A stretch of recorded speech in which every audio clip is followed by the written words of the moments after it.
Go. All right, well met, Vizsla.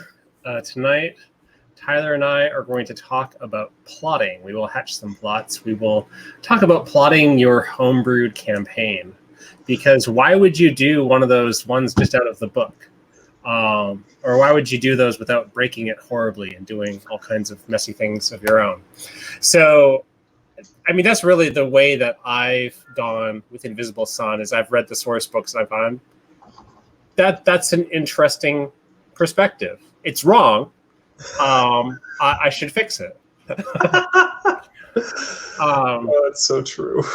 I know you've homebrewed some D&D campaigns, but I know like my first experience with you was actually Out of the Abyss, I think, which lasted of like 3 sessions before my character died. It didn't take long, no. But have you actually done any other like by the book campaigns? Technically, I have done other stuff that is by the book. In particular, I want to say it's the module known as the Sunless Citadel out of the Tales from the Yawning Portal. I have used that twice now. Once that I haven't actually quite completed because scheduling reasons, and the other of which I sort of used as the beginning place with a new group of people that I then took and morphed into my own stuff afterwards. Nice. And it's developed quite the life of its own since then.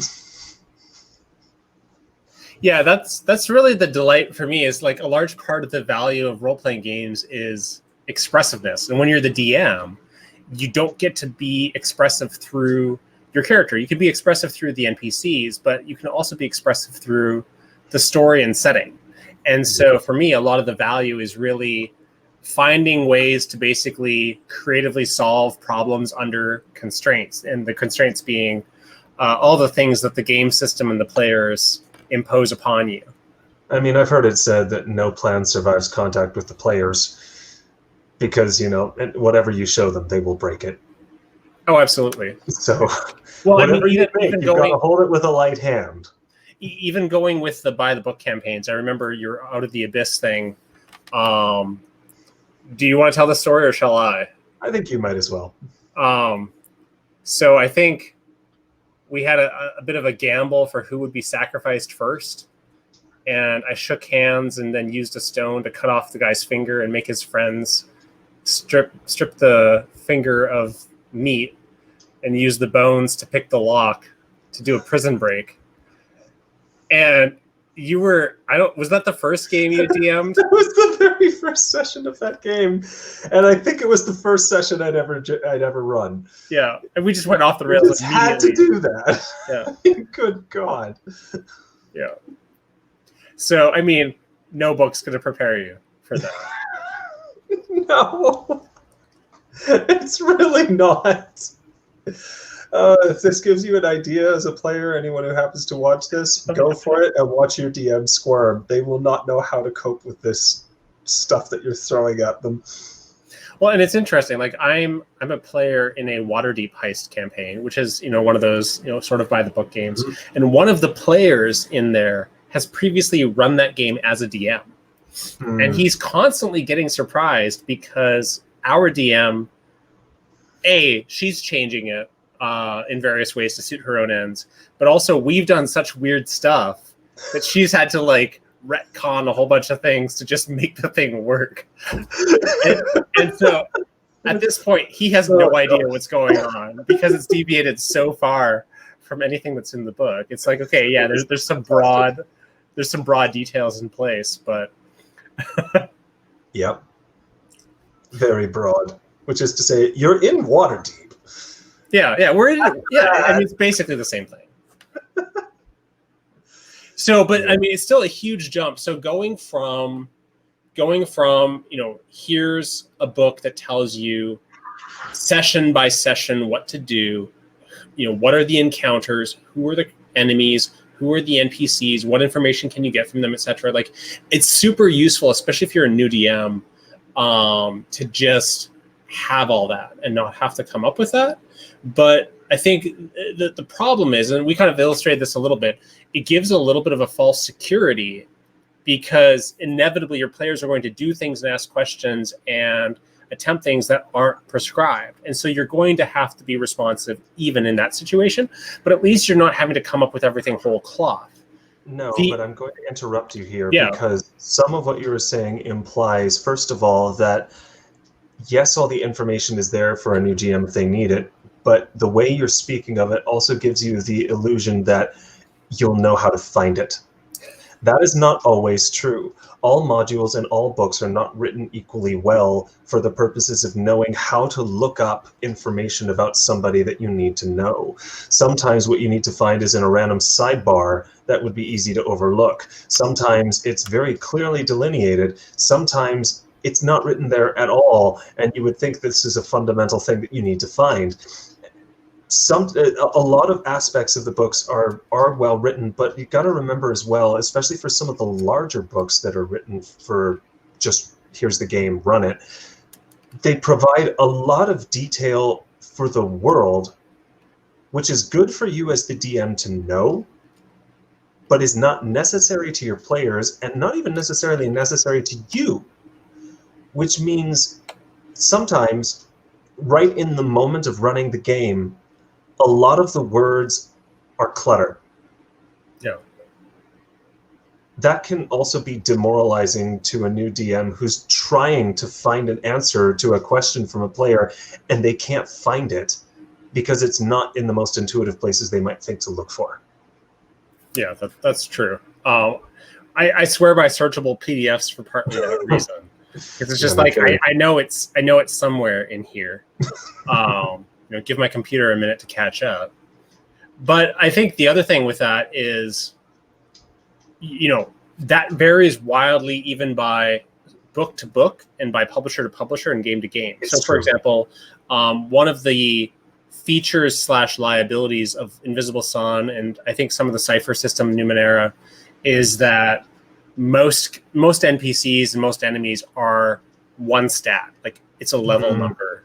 It's a level number. Maybe a couple modifiers like withstand +1. Maybe it has a special ability and there's like a 1-sentence description and that's it. So on the one hand, like it's very easy to like having found it at a glance, you know everything there is to know. Everything else has to be filled in by you. So like you have a very, very rough skeleton, but you've got to flesh it out. Yeah, but you don't have a half-page description of like a whole complicated suite of mechanics specific to this one character in this one encounter. That's also true. Who was referenced in one book but exists in another book.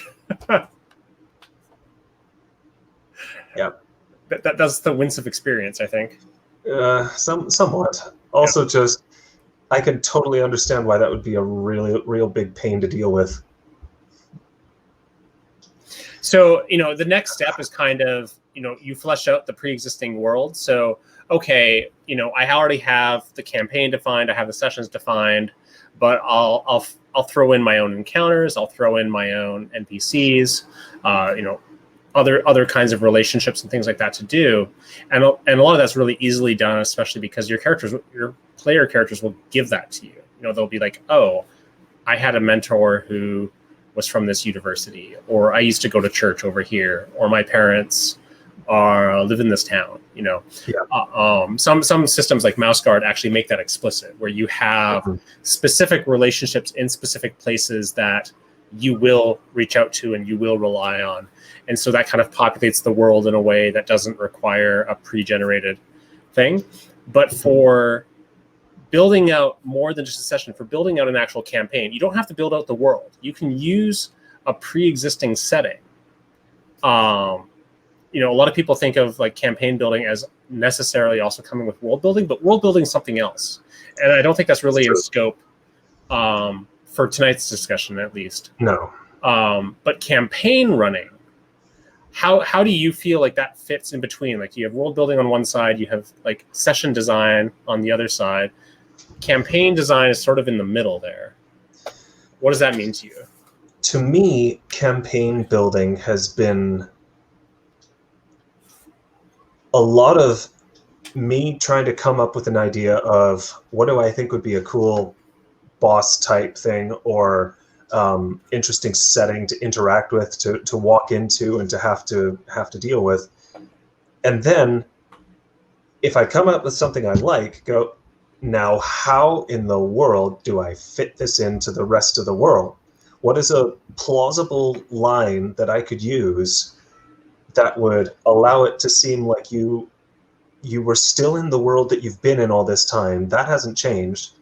Now you've walked into a corner of it that you didn't know existed. And sometimes it didn't exist the session before. That's very important to know how to say, because there's just so many things that I change, even if, on longer term ideas that I have, that I don't have everything finalized by any means. It's more like, this is broad strokes what I'm looking for, and sometimes I'll fill in the blanks, and then later on go back and you know what, that's not the right thing to be filling this blank. I'm going to go back and I'm going to change this blank so it's filled with this, because this works better. Retconning is the work of God. Well, like, this isn't even retconning. This is me going back again before they ever get there. Oh, sure. Like, okay, this doesn't work anymore. This doesn't make sense anymore. Like, when I made the city of Varmek in my world, I didn't initially plan for there to be a hidden entryway to a cavern of mind flayers. It just sort of ended up there. It kind of did, and I ended up making up a interesting way to get down there, I thought, which was what I ended up calling a peripheral gate, which was to say, if you were just to walk into the general vicinity, you'd see a dead end in the craftsman's quarters, or in craftsman's farthing or whatever, and you wouldn't think twice about it. There's nothing down there. You move on. And then you go down there and you look around and you realize you're not quite seeing something. Every so often you'll catch a glimpse of something out of the corner of your eye, but you go to look at it and you can't look at it. It's not there anymore. The idea being you can only ever see it in your periphery. And if you try to bring your full focus to it, you'll lose it. But you can walk through this gate by edging towards it while it is in your periphery. Yeah. And then you walk through it, and all of a sudden you're in this underground cavern, and you can see the way back out to the dead end through your periphery, but you can't actually see the gate from either side, which is why it was able to stay hidden, because most people aren't perceptive enough to realize that their eyes are not tricking them. And then you have this long passageway down to essentially an Underdark area. I was thinking about it. I think there's a few different constraints that you tend to fall into with establishing, like, what does a chain of sessions, how does a chain of sessions lead into a campaign? And I think the first approach is where you just have like a grab bag of, I would like these sessions to exist together. What's the through line that I can do to bring a party of characters from A to B to C to D? The second one, I think, is sort of like a heroic journey, where you're taking the same group of characters and you're doing the Joseph Campbell style, like, we're just going to hit the boxes, right? And that's very, very common, like your D&D adventuring type thing, because it's this upward progression. You're leveling up, you're gaining abilities, etc. I actually lean toward a third model, which is like a zeitgeist model, which is, I'm trying to figure out what is the pivotal moment that these people are living in, and their lives like may only glance against the historical significance of this moment, but this moment is defining the entire atmosphere. And so all of the tinier stories are intrinsically bound up in this greater story to a greater or lesser extent. I like that a lot. I really do. Like, at the moment, what I've got going is kind of more that hero's journey style thing going through in my head for the sessions that we're on right now. Previously, that business with the Mind Flayers, what ended up happening was they did not go and finish everything out in grand battle D&D style in the way that I might have imagined they would, because that was not something that this group of characters felt was their prerogative to do. They exposed a connection point between a major political force and the Mind Flayers, and now they've left that alone, and other people, city-related, are going to deal with cleaning up mess. They fought enough of the mess to convince everyone it was real, including bringing back an intellect devourer corpse, which was a little helpful in ensuring that, yes, there is actually something, and here's proof of it, this ugly little brain with 4 legs. But then they left everything away, and they didn't go to a massive final battle, and now they're off doing something else completely. But I mean, that's perfect, because it's. So I'm going to give an interesting example. Have you heard of the board game Gloomhaven? I believe I've heard of it. I have not seen it played. So it's a dungeon crawler. But one thing that's notable about it, that's a little different from your typical dungeon crawler, is they have, I don't know, like 15 or 20 different like character packets. There's a whole bunch. We haven't explored hardly any of them. The person who DMs my Waterdeep Heist game, it's her copy that's residing at my house that we've played, Gloomhaven of. And what's interesting is each character has like a personal mission that they will retire from the campaign when they have achieved it. And when they retire, you get to unlock a new character. So there's a whole bunch of unlockable characters basically built in and this is kind of leaning into that kind of zeitgeist thing where like Gloomhaven, the setting, has these, 60 some scenarios in it.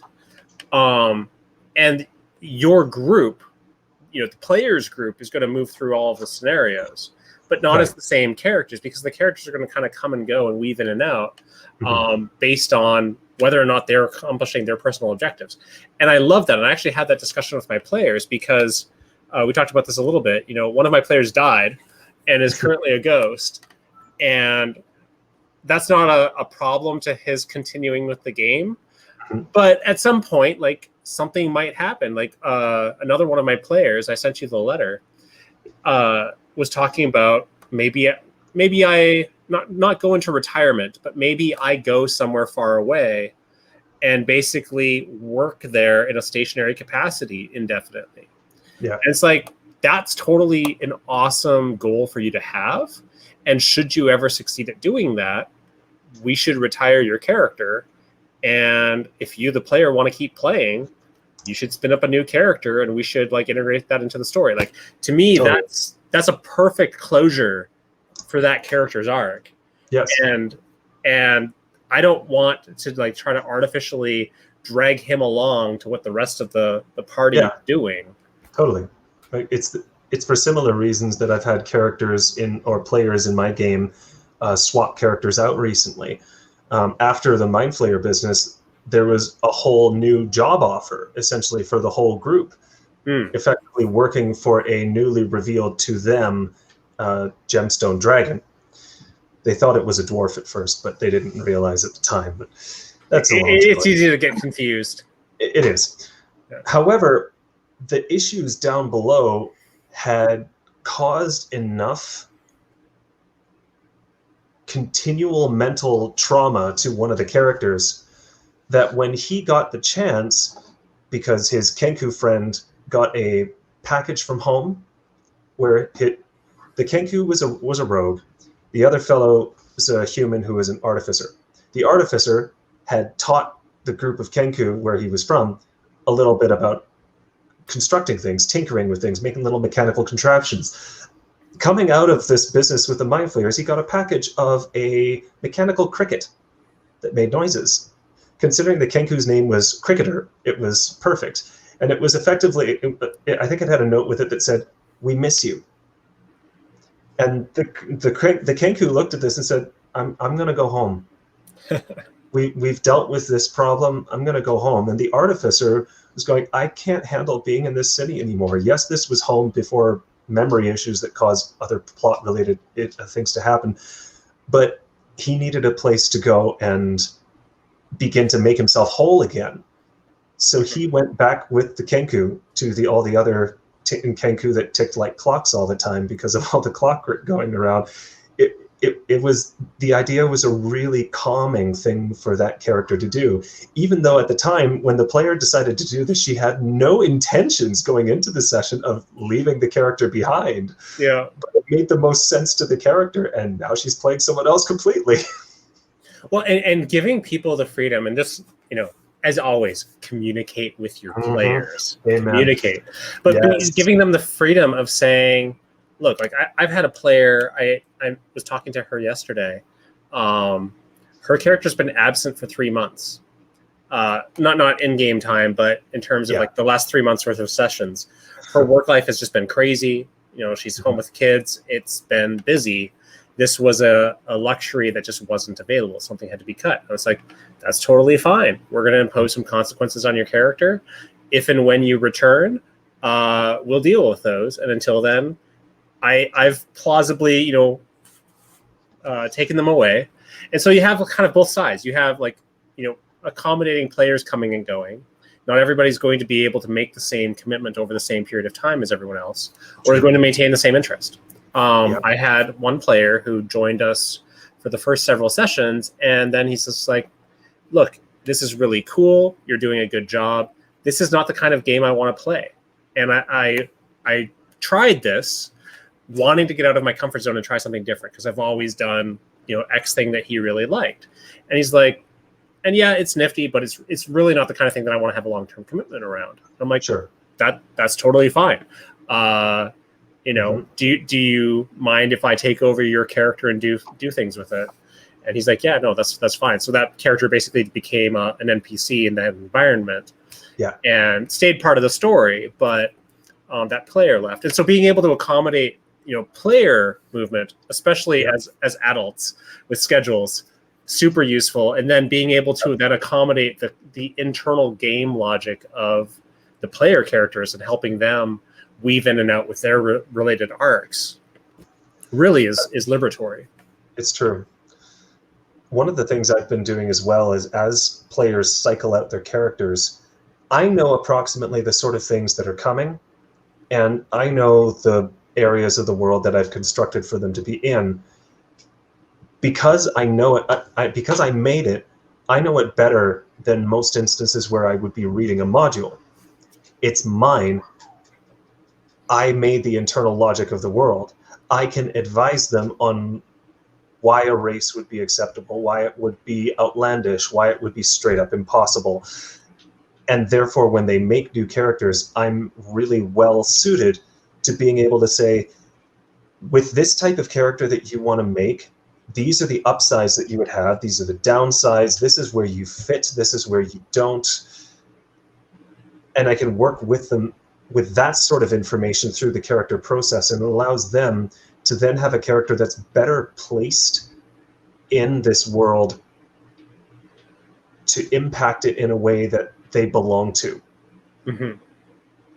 That's one reason I've found that making my own campaign has been really helpful. If I'm just playing another module, running another module or something like that, what ends up happening is, yes, everything's fair game. Anything can be used and can work, but nothing belongs the same way. So like, well, where's this person from? You're having to craft characters in a larger world scope based on something someone else had, and you're having to constantly look up things about it. It's harder to internalize the logic. And I think one of the things that I found, so I'll give you a very broad strokes of what I'm doing right now. With discussions with some friends, I really like the idea of, and I love poaching from history too, and that'll come up a couple places, but the idea of there's a huge war that happened at some point in the past. That's one of the major lore items in Invisible Sun. And in fact, the main city, Satyrine, has all these ruined expanses in between these more lively neighborhoods, which was really striking for me because I did work in New Orleans post-Katrina, right, where you had bustling neighborhood, dead zone, bustling neighborhood. I've been up to Faleka Island in Kuwait after the first Gulf War, and seeing the bombed out shells of buildings, and just the empty casings lying around, and I've seen these elements of this like weird juxtaposition of people living like right next to areas that are literally ruins. I mean, the apartment building you and I grew up with in Kuwait like had the concrete had bullet holes all over it, and there Okay, were that was actually something I don't think I realized at the time. it had like chunks taken out of it from shrapnel that had blown up in the lot next door. Dude, I was 9 when we moved there. I didn't actually realize that was what was up with that place. There was also sleeping bags and canned goods and things like that stored in some of the fireplaces because the old security guard had hidden Kuwaitis in the fire escapes while the Iraqis occupied the building. Wow, I never learned this history. Yeah, and and same, right near that apartment building was a completely abandoned car parking lot or something like that. I mean, it was like a 5 or 6 story building that was just half built and abandoned because the person ran away during the war and never came back, never finished the building. So we have felt lived experience with that, and that was really cool. But it's like, all right, well, how can I kind of weave this in, and what do I want to do with this space? And I've decided that this is an interwar period. There's going to be a second war. I'm not sure how near or far it is, but I know what the tensions are that are leading toward it inexorably. And I know why people are blind to, it's going to come upon them before they realize it. And so you have all these kind of Weimar era tensions right now, where people are, on the one hand, they're dealing with a whole lot of mess, but they're kind of relieved. They're like, okay, the worst is over. And they don't recognize the risks and the threats that are just latent and right in front of them. Right.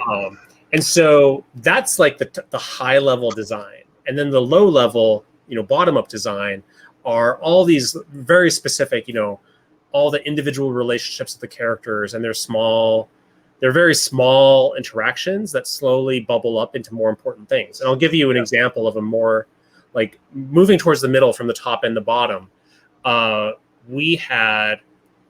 had a character from the Ministry of Public Works lay a geas on 3 of the characters to go and deal with this thing called a hate cyst, which was basically live magical ordnance from the war that was, basically making this ruined expanse uninhabitable, and it was spawning monsters and doing other things like that. So they were basically magically coerced into doing this. And and I mean, there it was a curse, but they could fight it. There's ways. I didn't simply completely railroad them, but I'm these are the consequences if you don't comply, right? One of the characters is, orders are kind of like the classes in Invisible Suns. So there's 4 different orders, and then there's apostate. Okay. One of the orders is the Order Goetica, which is all about summoning stuff. And it's a bit more strictly hierarchical than some of the others. Mm-hmm. And when the player character who's a Goetic was talking to his superior, a couple degrees up, when she learned that a geas had been laid on him without order approval, she was livid. And he didn't realize just quite how much of a faux pas that was. And that's kind of an active war between different city factions. And so what's turning into my mid-level scene now, because they're in the process of wrapping up, this mini story arc is fulfilling the terms of this geas, right? They've gone out, they've grabbed the stuff, they're going to go deal with the hate cyst. It's going to be great. There's a bunch of other small story seeds that I've been doing, but these are all kind of smaller, lower level things. But the bigger thing that isn't quite as big as this broader war, and I have an even broader kind of metaphysical campaign arc that's in mind that I don't know if we'll ever touch. Who knows how long the game will run. But the kind of very medium term thing is city politics in Satyrine are going to get really, really ugly really, really quickly. And I started kind of roughing out why that was and what that looked like. And the things I kind of drew from were history. I'm looking at feudal Japan. So Satyrine has 17 districts.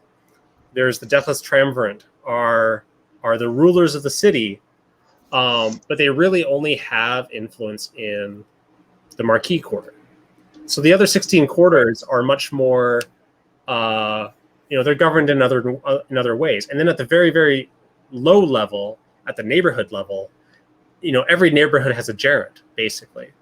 but their power ranges radically.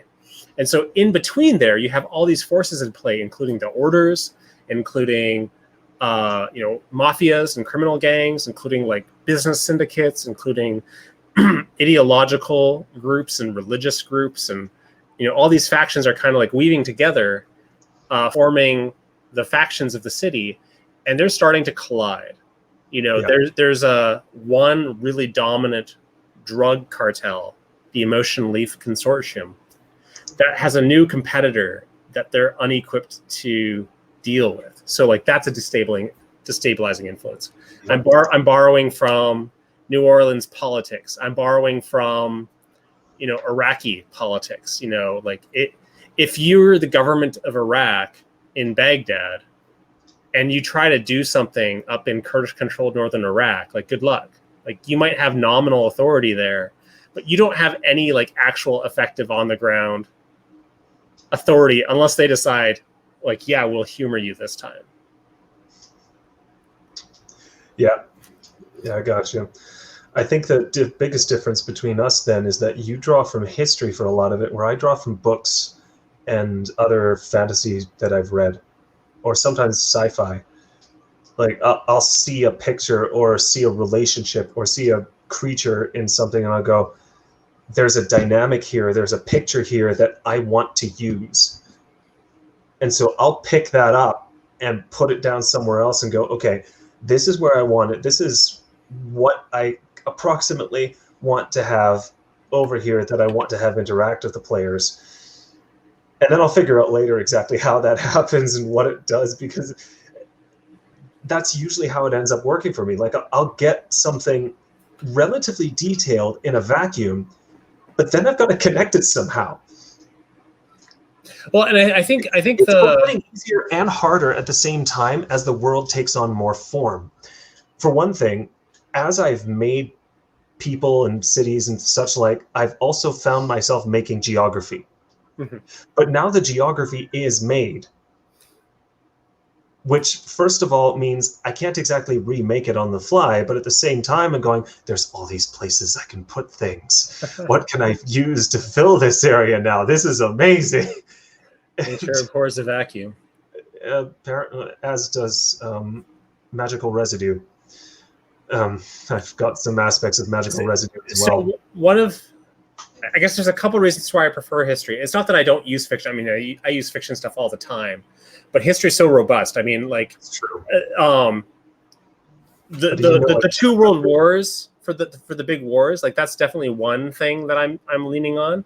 But like the Peloponnesian Wars with Athens versus Sparta, is another huge one, right? The Cold War is another huge one. So I'm overcoding this a few different ways. Totally. But the other thing is that like novels and stories are always about like a character or a group of characters like somehow hitting all these beats. And because I'm coming at this from a zeitgeist and not a hero's journey approach, that's true. I don't need my players to hit all the beats. They're going to bounce against some of them. They're going to like be smack in the middle of some, but they're going to be adjacent to or just peripherally aware of others.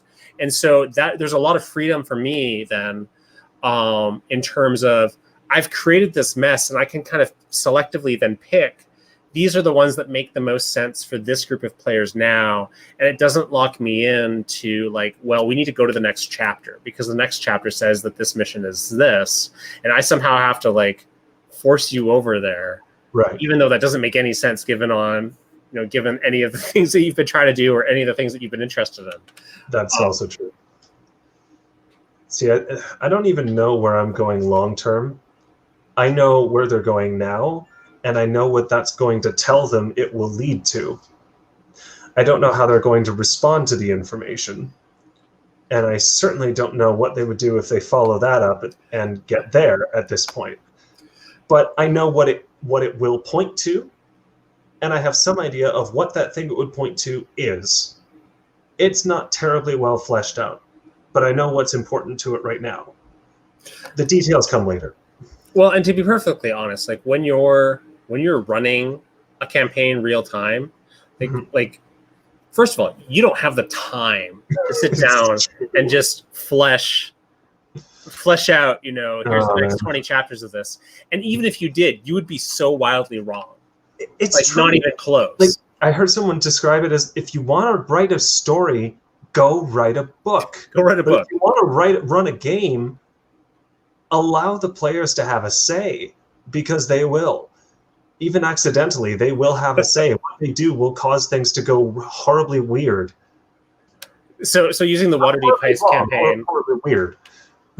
This is a little spoilery, but there's a bar that you get access to, and then there's a competing bar, and there's a whole thing between them at one point that ended up escalating in our game, and ended up getting a situation where they snuck in and were going to attack us. But we were really clever, and we basically created a situation where we were able to catch them unawares after they'd infiltrated our tavern, and we killed them way earlier in the game than we ever should have been able to. And then I spent all the money I had buying that guy's tavern at auction. So for the rest of our campaign, Tileli has been the proprietor of Knuckleheads with his wereshark bartender, who. And I mean, that's just been a fact that we've had to deal with for the rest of the campaign. And yeah, there's nothing in the books that would prepare you for that. No. The DM had to scrabble a little bit, and basically, like, because the description of that bar is that the walls are like covered in axes, right? And she's basically like, okay, look, you get one, it'll have a magical ability, and then if you try to like sell or use any of the other ones, I'm going to give you like the lowest possible amount of value for it. Seems reasonable. And I'm like, that's totally fine. I mean, I'm already. You just bought the whole bar. You might as well get one thing out of it. Well, it's like it's the decor. You know, it's fine. I'll keep it up. You know, I don't. All you have to really do is nail all the axes to the wall. Now they are decorative. Yeah. Well, no, they were already on the walls.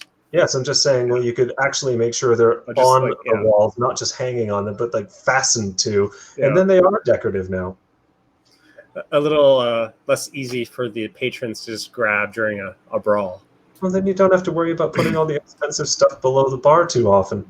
It definitely lowers my insurance costs. Exactly. Yeah. So it's a win-win all around. You get to keep the decor. The patrons aren't able to kill each other as easily. You save on alcohol expenses. It's all good. Yeah, I think honestly, my challenge with campaigns is like,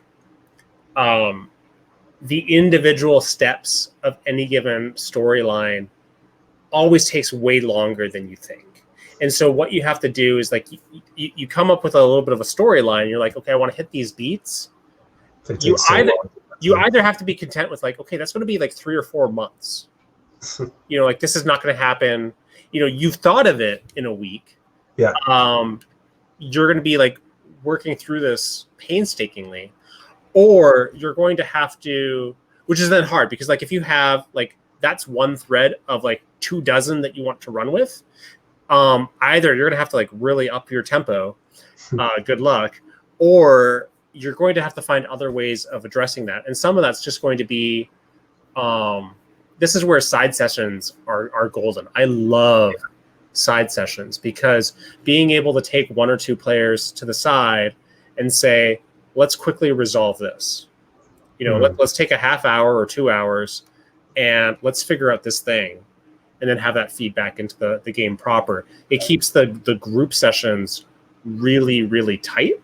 But it allows for there to be movement on these other fronts that aren't necessarily the focal point of the main group, but it feeds into the richness of the environment. And which everybody else doesn't actually need to be around for all the time, so you're not boring anyone else. Yeah. Well, and the best thing that you can do with that is give incomplete or contradictory information, and then mess with people. Oh Because yeah. unreliable narrators are just fantastic.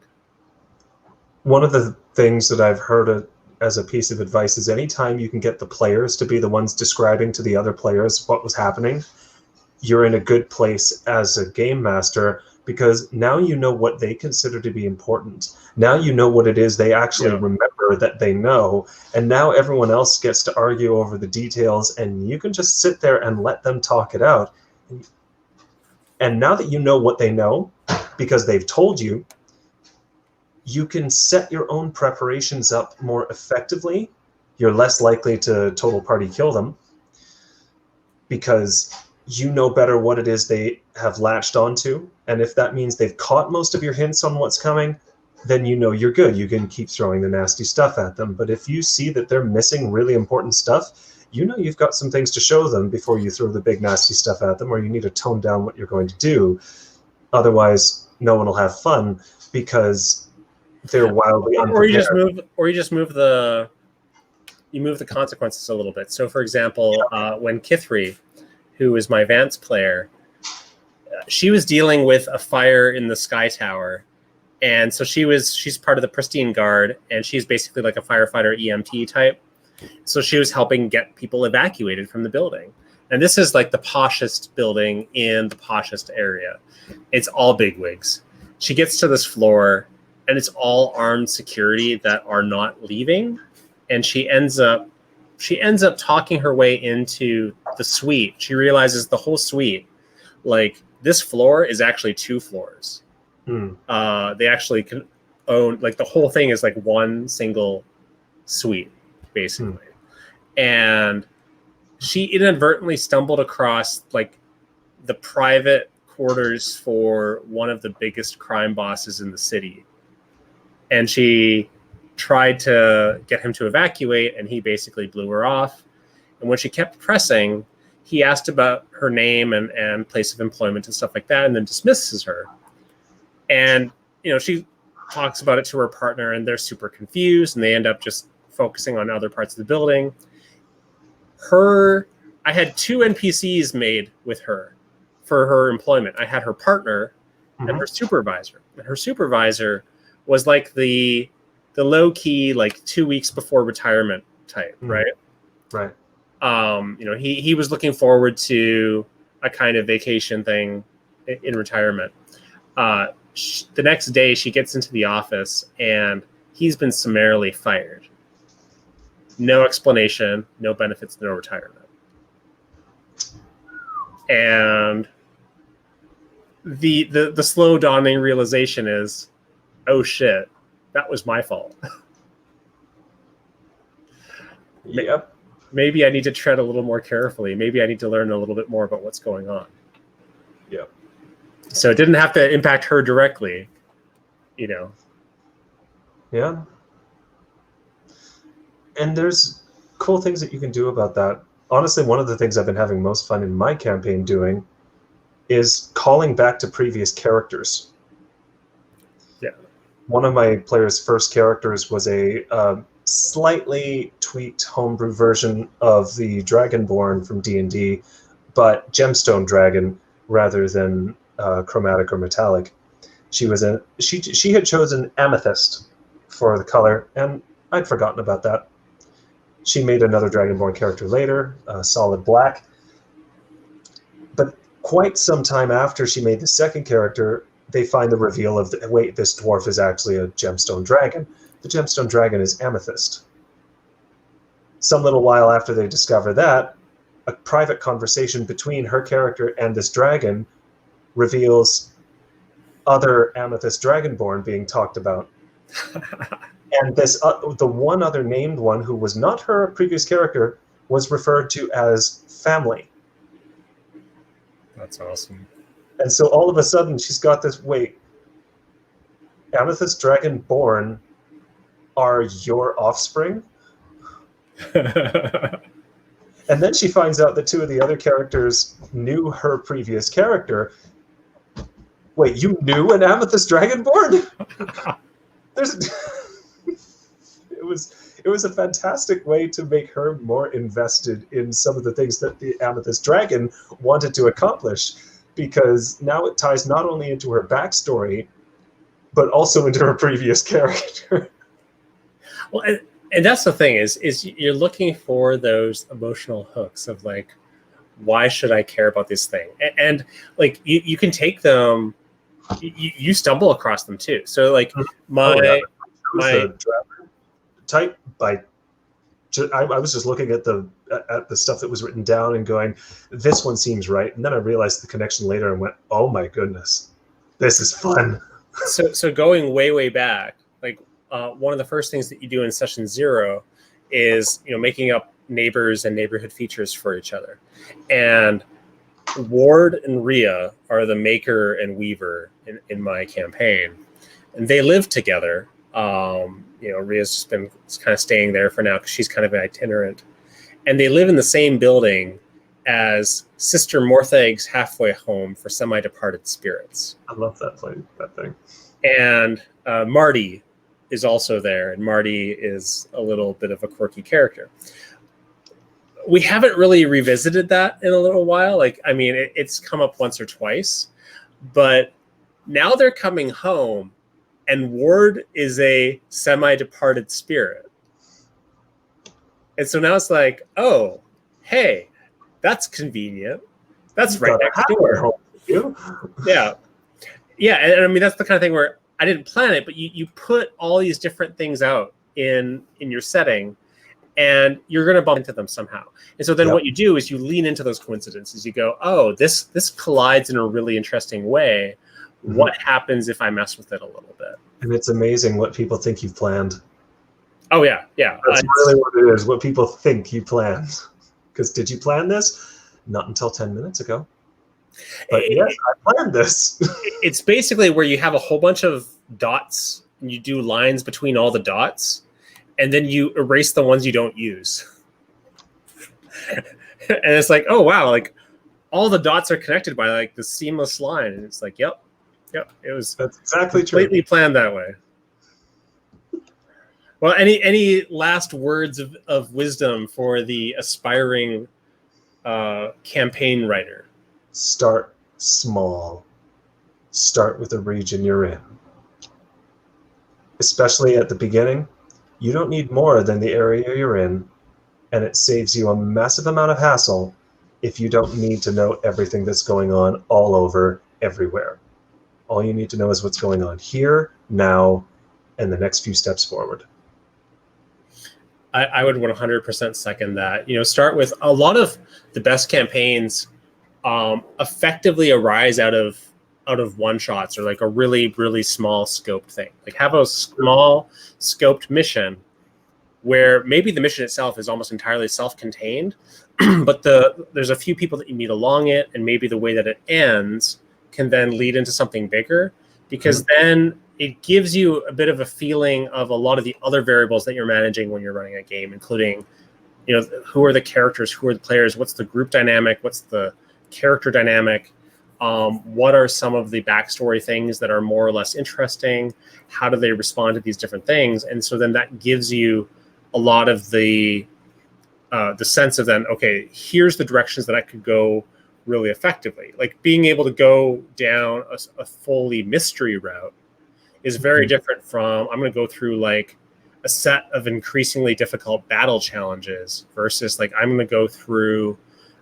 something that's much more of a like political social drama thing. Or having results like you're on the run versus you're employed versus you're being watched, but you're ultimately okay for now, as long as nothing goes terribly wrong. I think one of the kind of exceptions to this is you've never played Legend of the Five Rings, have you? No, but I've definitely heard it spoken of. So that is a game, and I think partly the constraints are what serve this so well. Up until the Path of the Waves source book, which allowed you to do Ronin as well, you were a samurai. So as a samurai, you were of a very specific social class. You had a daimyo, like you had a lord, and your lord could tell you what to do and where to go. You had a whole bunch of constraints, and then they actually have a list of 20 questions that you are asked as part of character generation, and some of them are mechanical, but most of them are much more about like, what is your duty versus what do you desire? How will you die? Like, there's a whole bunch of these things that are very, very evocative about like, you end up with a very honed concept of who this person is, and a really strong set of constraints. And so then when you're working within the story, it really helps guide like what can happen.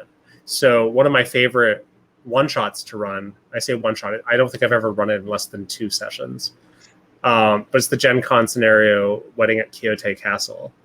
And it's great because it's a social drama where there's a political marriage between 2 clans, and then there's an ex-lover of the groom who, unbeknownst to him, is a member of the clan that he's currently at war with, who comes to disrupt the wedding and to ask him to marry her.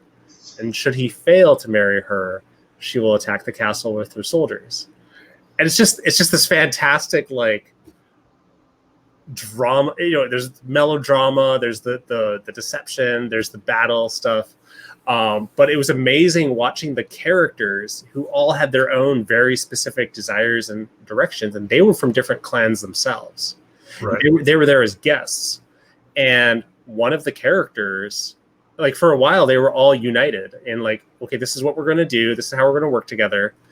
But at a critical moment, one of the characters discovered his long lost uncle on the other side of the conflict and went and helped him. And all of a sudden now I think it was two players on one, plus all the different NPCs.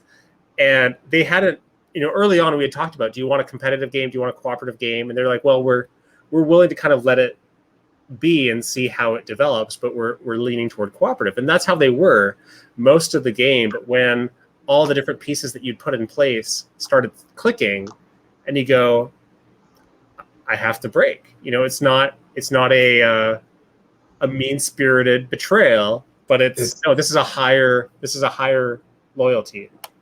Mm-hmm. I remember describing it to someone like that, like loyalty has tiers.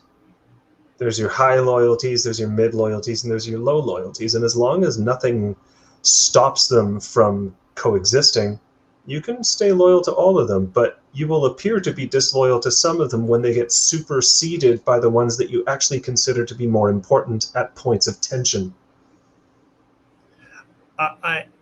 So that's a great character driving anecdote too, is in order to develop your players' characters, force them to choose. Create situations where there is a zero-sum split with, I cannot fulfill both my duties, which one takes precedence? Or maybe they come up with a really, really creative way of managing to do both.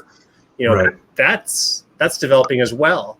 But the example of, spoiler for my player Derek, don't listen. Ward, the maker, who's currently a ghost, will be getting a patron, most likely, who is Messyrant the Ghost King, who is the king of all spirits not in the pale, which includes like everybody around where we're going to be at. It includes Ward himself. Ward has also been a member of the Cathedral of Illuminism, which is a cult that's, I call them reverse Scientologists. They want to put the thetans in. They want to have people host spirits in their bodies. There's like a public teaching, and then there's like a private teaching, and Ward hasn't been privy to the private teaching, but this is not a benign, benevolent theology. There are arts that you can learn, that the leaders of the cathedral have learned, by which they absorb power by destroying the souls and spirits of those that they host. Yeah. So, by giving him this patron of the Ghost King and having him advance in his cult, at a certain point, he's going to hit a realization that I can't have both. and I might actually have to war against the other one. So creating those kind of like really sharp decision points where they have to respond. And that's where, when you're building a campaign, really what you're doing is you're creating this palette of a whole bunch of like loosely connected things. And then you're creating these really sharp relationships. Mm-hmm. And you're using those relationships to trigger these events that then can cascade. Yep. So yeah, that's our 2 cents. I'm going to close off the broadcast here, and we will return another day for more nonsense. But until then, so long and farewell.